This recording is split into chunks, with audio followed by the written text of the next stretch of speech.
Philippians chapter 2, verses 17 and 18. Yes, and if I am being poured out as a drink offering on the sacrifice and service of your faith, I am glad and rejoice with you all. For the same reason, you also be glad and rejoice with me.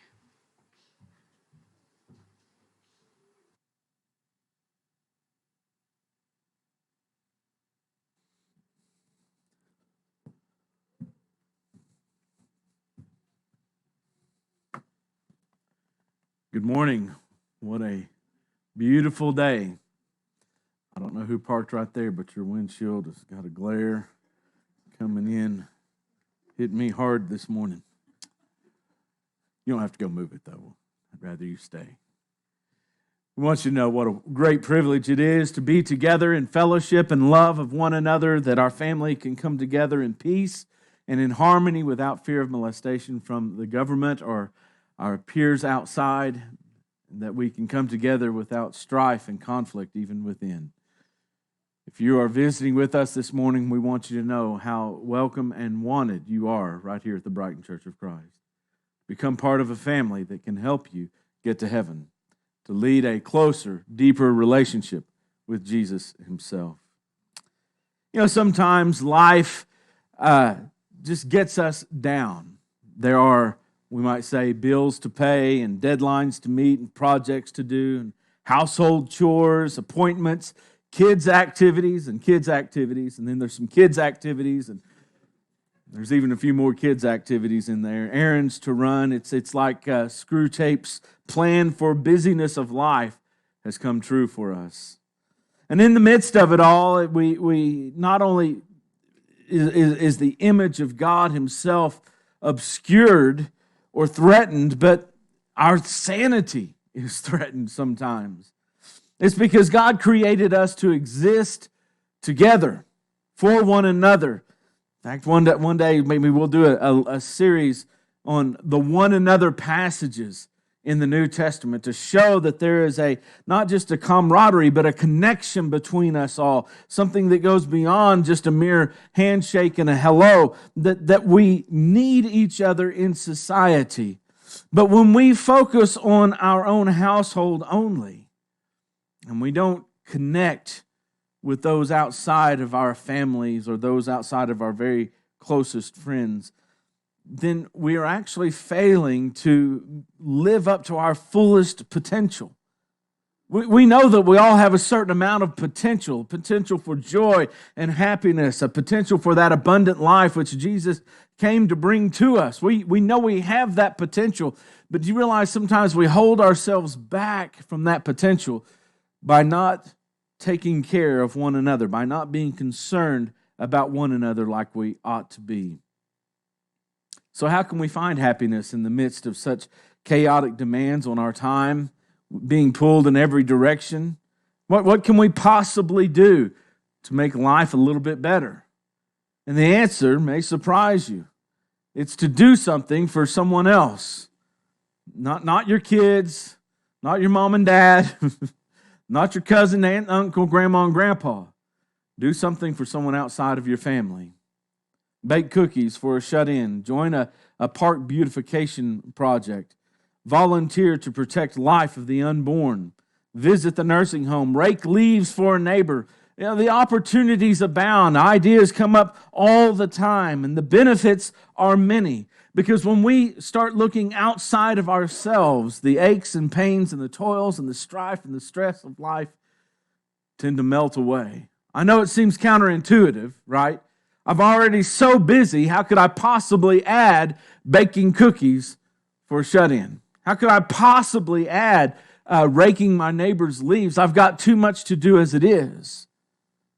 But if you're not going to adjust your schedule at all, at least add this. Because in doing this, we reach greater heights. When we do this, we help one another. Look, when we do this, we please God, our ultimate purpose. We minister to one another. Joy is the living theme of Christianity. Jesus left his proper glory in heaven. He became a servant. He died cruelly on the cross, and he returned to heaven in its glory. all so that I could be saved. What an amazing thought that is. And that's exactly what Paul gives to us in Philippians chapter 2, this from glory unto glory. You know, that he was in glory, he left, and he came down, he suffered, he died, he was sacrificed in my stead, and he was risen, and he's gone back to the glory of heaven itself. It is from glory to glory, and he did it for one reason: so I could be saved. So you could be saved. So that everyone would have this opportunity of salvation. And in that truth alone, there is cause for, we would say, eternal joy. There should never be a time in our lives where we are not overjoyed by the prospect of heaven and the salvation which God has given to us. But Jesus brought more than just the joy of salvation.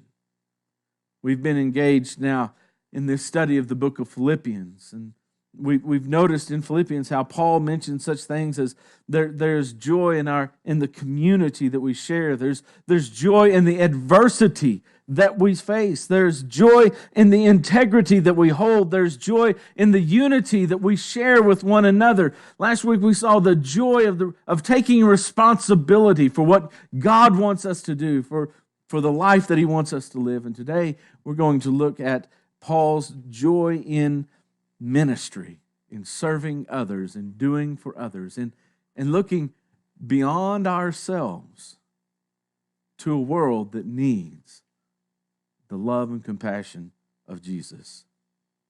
Paul does this through three examples of ministry: himself, and Timothy, and Epaphroditus. Let's begin looking at Paul's example in chapter 2, verses 17 and 18. When Paul is describing himself, and he says that even if I am to be poured out as a drink offering upon the sacrificial altar or offering of your faith, I am glad and rejoice with you all. It's interesting, he uses that word, kairo, that we've noted throughout the book of Philippians, that is mentioned some 23 times or so. He uses it twice here. First, by itself, I am glad, and then with the prefix of soon, which means with, and I'm glad, and I'm glad with you, or I rejoice, and I rejoice with you. Likewise, you also should be glad and rejoice with me. There is a certain joy in our connection in Christ. So Paul uses his own example of ministry, and it's a ministry of selflessness. That is, that he looks beyond himself. He was ready to be poured out like a drink offering. This is likely a reference to the Old Testament drink offerings that we see, for example, in Leviticus 23 or Numbers 15. When the burnt offering would be brought to the tent or to the temple, depending on what the era of time was, but when it was brought to the God and it was going to be burnt on the altar of burnt offering, the worshiper would also bring with him a drink offering. Sometimes it would be olive oil, or sometimes it might be wine. But whatever it was, it would be taken, and when the offering was made, it would be poured either upon the sacrifice while it burned, or maybe poured next to the altar while the sacrifice itself was burning, depending upon the purpose of the sacrifice itself. And the drink offering was a little bit extra. We might say it was the icing on the cake of the offering itself. It was added to the sacrifice. Paul's life and ministry were added to their own sacrifice. Notice he says, even if I am to be poured out as a drink offering upon the sacrificial offering of your faith. In other words, your faith and your life was the main offering. And Paul says, mine was just a little bit added on the end. There was joy in seeing their faith advance. There was joy in seeing that main sacrifice of their faith. It wasn't about Paul's martyrdom or Paul's ministry. It was about their sacrificial offering of faith. It was about their lives being on the altar. And Paul says, I'm just added at the end. Paul often encouraged those that he was writing to, Christians, to follow his example. Be imitators of me as I'm an imitator of Christ. 1 Corinthians 11:1. We see also in 1 Corinthians 4 and verse 16 and 2 Thessalonians 3 and verse 7. We'll see it again later on in Philippians 3 and verse 17 and other passages as well. Paul wanted those that he taught to follow him.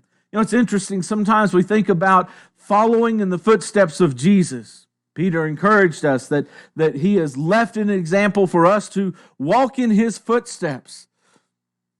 And sometimes, like that little child with very short legs trying to walk in the steps of his father from one footprint to the next footprint to the next, it just seems too far.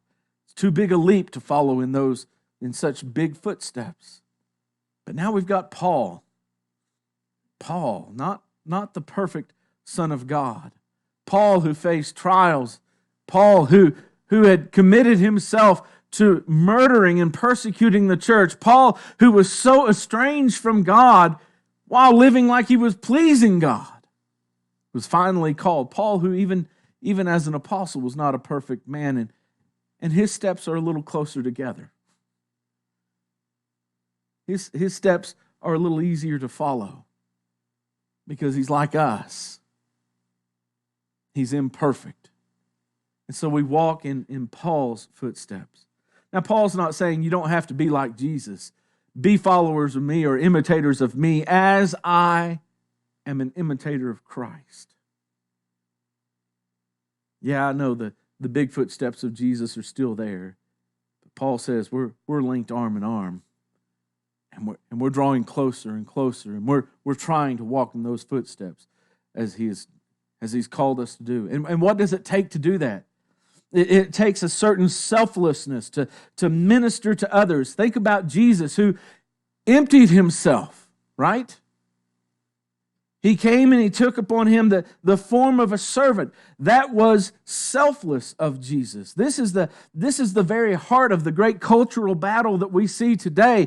It is that challenge or that fight between selfless and selfish. Selflessness is the hallmark of Christianity.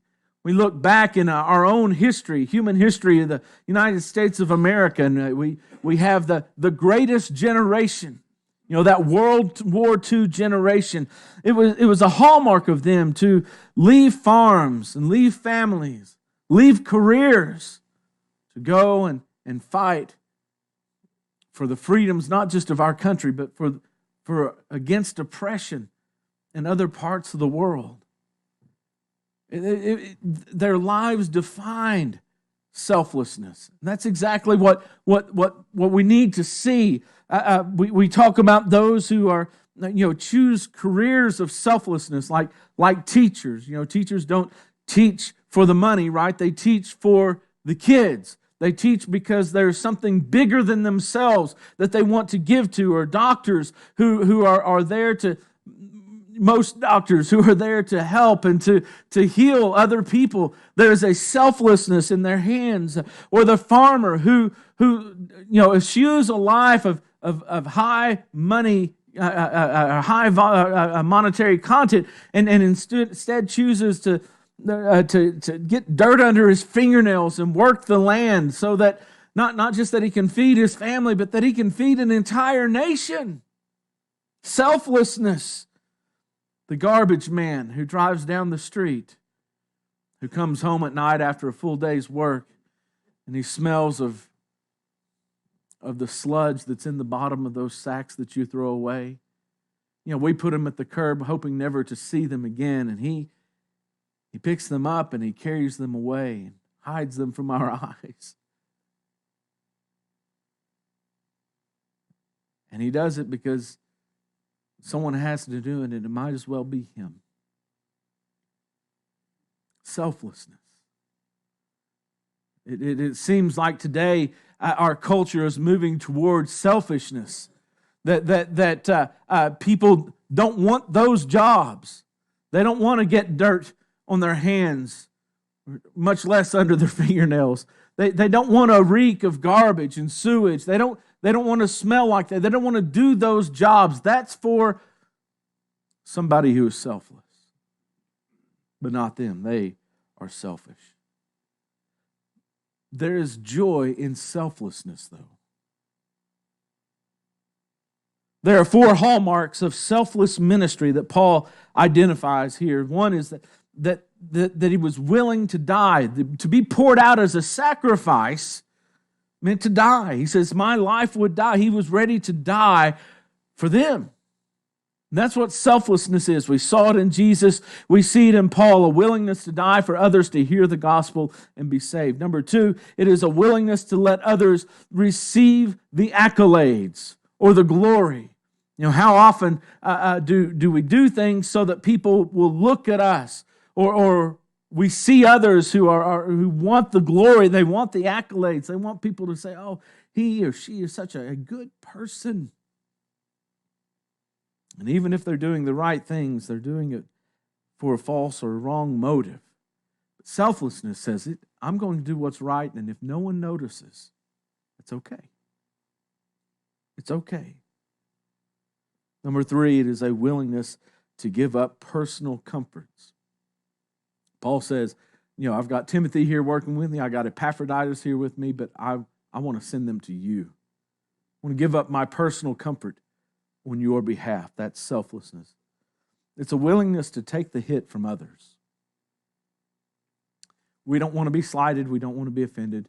And we don't want to be abused. And yet, what we see is that it is part of taking the hit. There is joy in service. This is the example of Timothy. Paul points to Timothy as an example of serving others. Paul said Timothy served with me in the gospel. I like that. He doesn't say that, that Timothy served me in the gospel, because our service is bigger than the apostle. Our service goes toward God. And by serving the apostle, or by serving the church at Philippi, it was serving God. And so it was much bigger than that. I like what William Hendrickson, how he described Timothy and this relationship with Paul and what Paul writes here. And it's a rather lengthy quote, and I don't normally like to do quotes this long, but it's really good.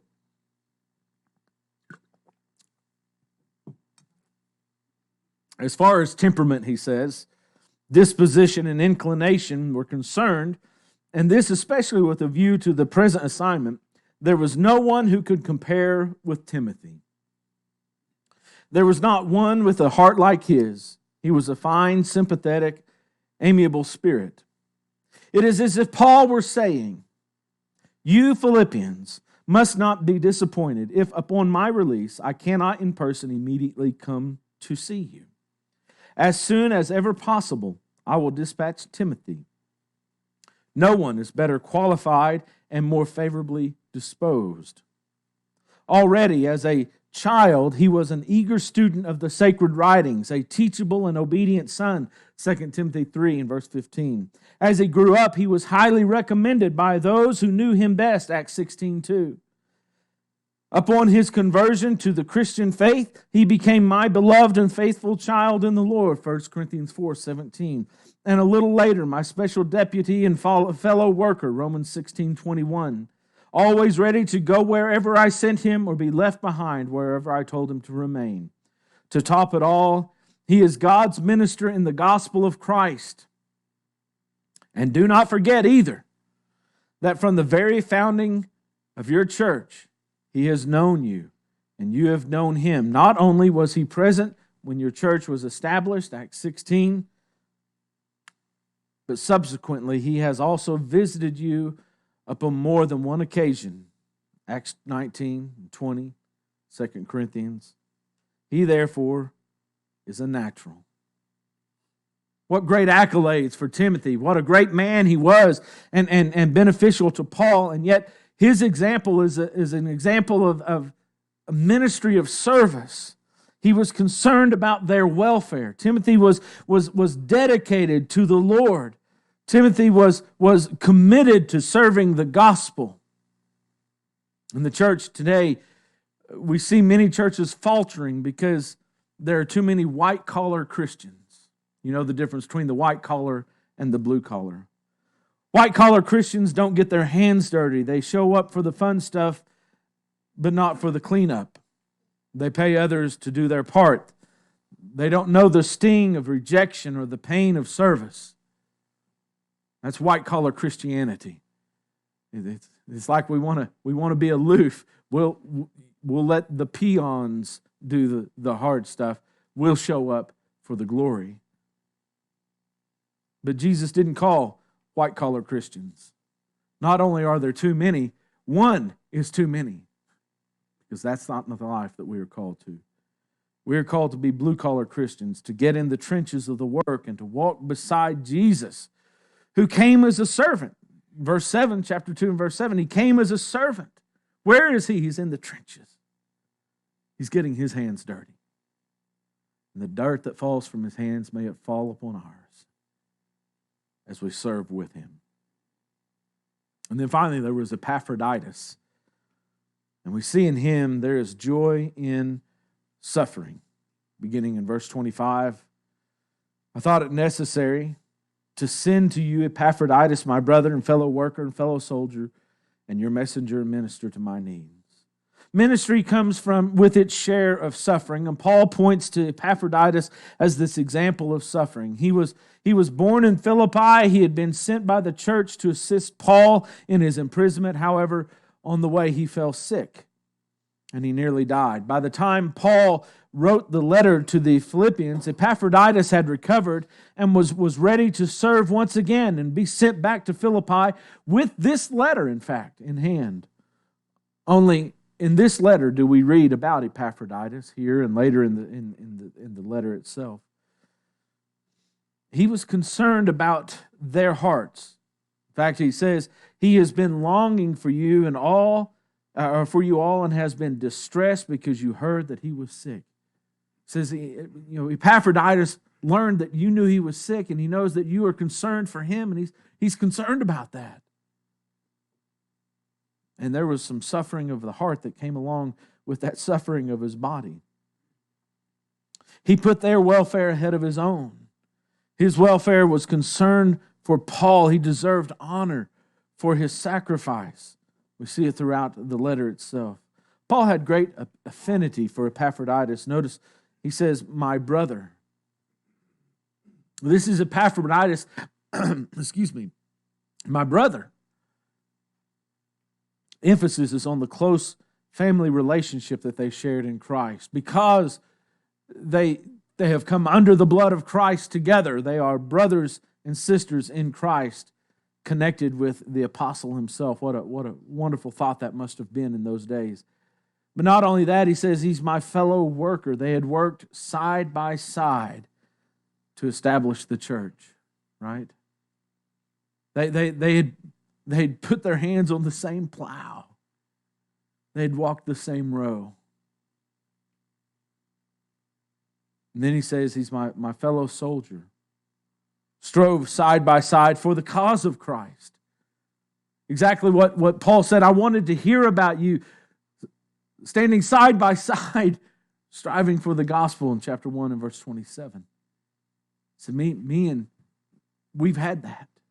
Remember, he was writing to Philippi, which was a city established in the Roman as a Roman colony of retired Roman soldiers. They understood the idea of fellow labor and fellow soldier. They called one another brothers. We can almost hear the great speech by King Henry V, rousing the few troops that they had in Shakespeare's history play, King Henry V. When those were wanting just a few more, if we had 1/10,000th of what was left back in England to fight beside us today, that was Westmoreland's lament. If we just had that many, we don't even have to have all of them. If we just had 1/10,000th of it, then we could beat the French. And you remember King Henry said, "No, Westmoreland, my cousin, no. For then we would have to share the glory of our victory with too many. We would have to share our honor with more people." In fact, he would go on, if you were afraid to fight this battle, leave with passport and coins to get home, because we don't need your fear here. And by the time he finishes the speech, the troops are are rousing. Yeah, yeah. And he makes that famous line. He says, we few, we happy few, we band of brothers. That's us. I know sometimes we lament if we had just 1/10,000th of those who are not saved to be part of the church, how much more could we do? Paul says, we may be few, but we're the happy few. We're the joyous few. We're a band of brothers. And yes, we want others to join the cause of Christ. But what if not one more person from now until the end of the age, till the world is destroyed, what if not one more person is saved? We happy few. Shared suffering draws people together. It encourages others to endure, to strive, to press forward toward the goal that is ahead of us. It brings joy when we suffer for one another, that you may rejoice at seeing him. That's what Paul says. I want you to rejoice at seeing him, knowing what he suffered for your sake. Ministry is the lifeblood of the church. To fulfill its mission, we find joy in it. How can we care for one another? How can we reach the lost? How we worship God? All of that is part of our ministry. It's part of what we give to him. Ministry is demanding. It will cost you sweat and blood. It will break your hearts. It will cause you to shed tears. It will wear you out. Despite all that, it will bring profound joy. Joy beyond ourselves. Are your aches and pains getting you down? Is life distracting you? Are your problems more than you can bear? There's an answer. Get up, get out, and get to serving. Someone other than yourself. It's amazing how focusing on other people minimizes our problems and our stress. But it begins with your obedience to the gospel. I like one thing that Phil said at the end of one of his lessons a couple of weeks ago. I want you to write down every reason why you've not obeyed the gospel. I want you to keep it with you until that day of judgment. I want you to hand it to God across the judgment bar. You know those reasons won't stand up. And so you have to analyze and look deep within yourself and say, what am I waiting for? The perfect day? The perfect time? I've got to wait until I get my life perfect. I've got to wait until I have a perfect understanding of the book. There's not a person in here who would be a Christian if we all waited on those things. We bring Christ our broken life, marred by its sin. We let him create anew and make whole again. If this morning you're ready to embrace the salvation God has for you, won't you come while we stand and while we sing?